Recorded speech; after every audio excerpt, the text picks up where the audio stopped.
and welcome to GCU Review. Getting closer. What's hot and what's not. Getting closer. Bye. Getting closer. Hey guys, I'm Dee. And I'm Danielle. And welcome back to GCU Review. Where today we're doing Day Shift, starring Jamie Foxx. Yes, a vampire movie. Yes, a vampire hunter comedy. / Training Day. It seriously gives vampire movie / Training Day. It really does. It does. So it's a 2022 film that's streaming on Netflix. And this is like the second Jamie Foxx. I don't know. I love him. We could do as many Jamie Foxx movies as he's gonna put out. Period. And that's what we gonna do, and that's our business. Okay. As Tabitha would say. Tabitha would say. Yeah. So Jamie Foxx is starring in it as a down on his luck vampire hunter who has gone rogue multiple times. And so he's out there working the day shift. As you can imagine, working the day shift is probably not going to be as exciting as a vampire hunter as working the night shift.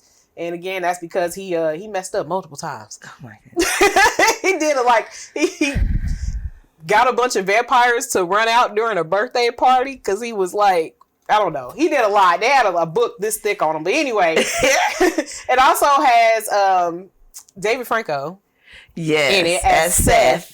If you know anything or have, you love vampire movies, you'll also know that Dave Franco any characters that he plays does not have a good track record of staying human by the end of the movie.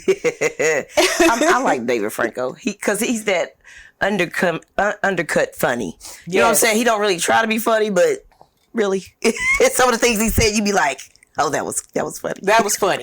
And him and Jamie Foxx together in this, super hilarious. It was a good match. It really was. So just to set it up, again, he's short on money, down on his luck. He has a wife, he has a daughter, but they're estranged. They're not living together. Yep. Because he has not told her that he's a vampire hunter.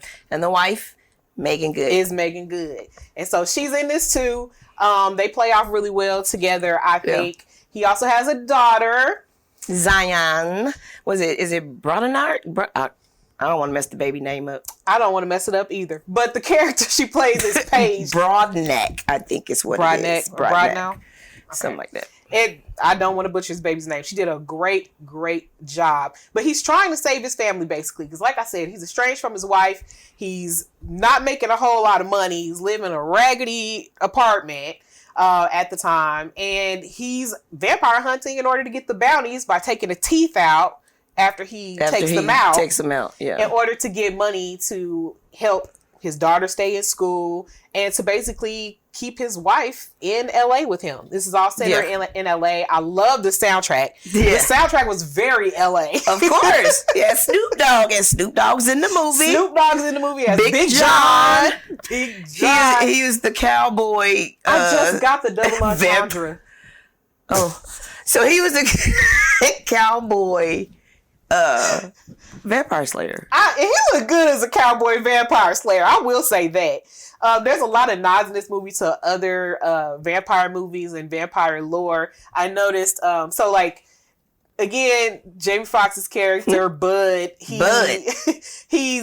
gets in a situation where money ain't flowing right, and his wife decides she's threatening to move away to Florida to go live with her mom and take the daughter with her. So he is panicked. He's like, okay, they can't leave me. I want them to stay here. I have to make more money. And he decides to try to get back into the Vampire Slayer Union, which he got kicked out of for being a troublemaker. So then they send Seth to watch him. They send Seth to watch over him, basically, to partner with him and to keep an eye on him so he doesn't break any policies or codes. And Seth is the young office man that's never been out on the road, never been on the streets with the vampire slayer, so rule follower with the briefcase and all of that little nerdy thing, and he's just so innocent to the vampire slayer.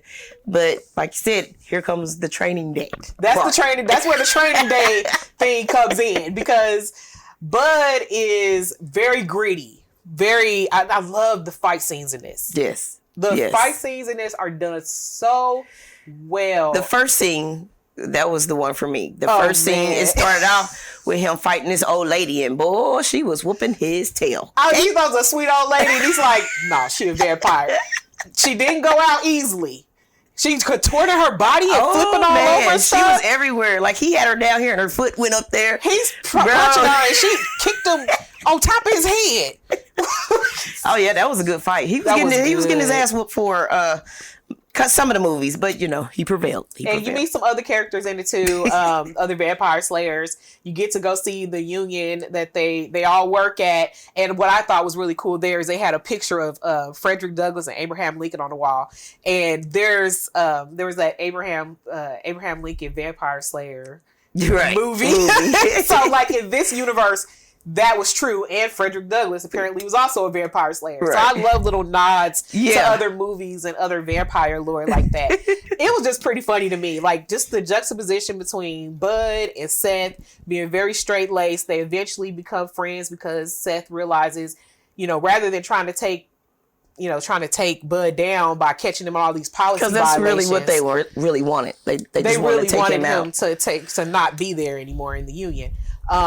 They grow a friendship and work together. And it's pretty freaking hilarious. I liked it. I really enjoyed it. The big ending for me, I'm not going to get into all of that because it's a Vampire Slayer movie. Y'all know how those things go. Right. Even though to me it's not the typical movie because it is very, very, very good. It's done very well. It is. I feel like they set it up for a sequel. They did. We got to get a sequel for this. And maybe it'd be The Night Shift. Ooh. Yeah. Yeah, because the vampires are basically trying to take over the day. They've got sunscreen that they've developed so they can last out in the sun longer. Yeah. The Audrey, the big bad boss. Audrey, the boss. Yeah. She is ruthless. Well, come to find out, Audrey was the mother of the old lady. Yes. That he killed so that's what started everything rolling. Yeah, she was pissed at him for that and went after him, went after his family. There's a whole big bad fight. Big John gets involved. I think it's really dope. I enjoyed it a whole lot. Was there anything else? Super dope for me. It was funny. It was really funny. It was super funny. And I don't even know if some of the things were purposely meant to be funny, but Jamie Foxx is just, it's just funny when he says stuff. You be like, I wonder how much of this stuff was off his dome. Off your head. Because like in Clone Tyrone, like I feel like he ad-libbed a lot of that stuff. And I think he's one of those artists where he does ad-lib a lot. Like off the dome because he's just naturally funny. He's just and I love him. I just want to say like the birthday dad, Keith Jefferson. We're gonna say R.I.P. to him. He just passed I think last week or week before last. So he was really big in the industry. Look him up. Because Jamie Foxx posted about him. Jamie Foxx he posted about him, and he was in several other movies that you really wouldn't know that he was in Django. He was in Django? He was in Django. What's Django? And so, he was Fat Keith or something like that. Big Keith. You remember that? Well, that's funny because, like, he was put his name and everything. That is so funny. It was crazy. So, I just want to say RP to him because apparently he was really big and he was a really good person in the industry. I've seen a lot of people comment on it. But anyway, I love Day Shift and you would love Day Shift. So, for me, it gets a hot. We gonna get a hot. I love a good vampire movie. I love a good vampire comedy. I love a good buddy movie. And I also love Training Day. And that's really all of these things mushed together. Just take the ride. Enjoy the story. It's a good time. And for me, just seeing Snoop Dogg. And it's Snoop Dogg. And he on the track. Check it out. Killing vampires. And it's a whole, all-star West Coast playlist. He was on another movie where he was something else. I'm going to have to look into that, Snoop Dogg. Because he has little cameos every now and then. But it's a hot for us. Day Shift, Jamie Foxx, Make Good, Snoop Doggy Dogg, yes. D-O-double-G. Yay. And it's set in LA, baby. So check it out. I liked it. I enjoyed it. Y'all, I hope y'all like it too. Make sure that you like our video, you comment, let us know what you think of the movie, subscribe, and we'll see you next time. Bye.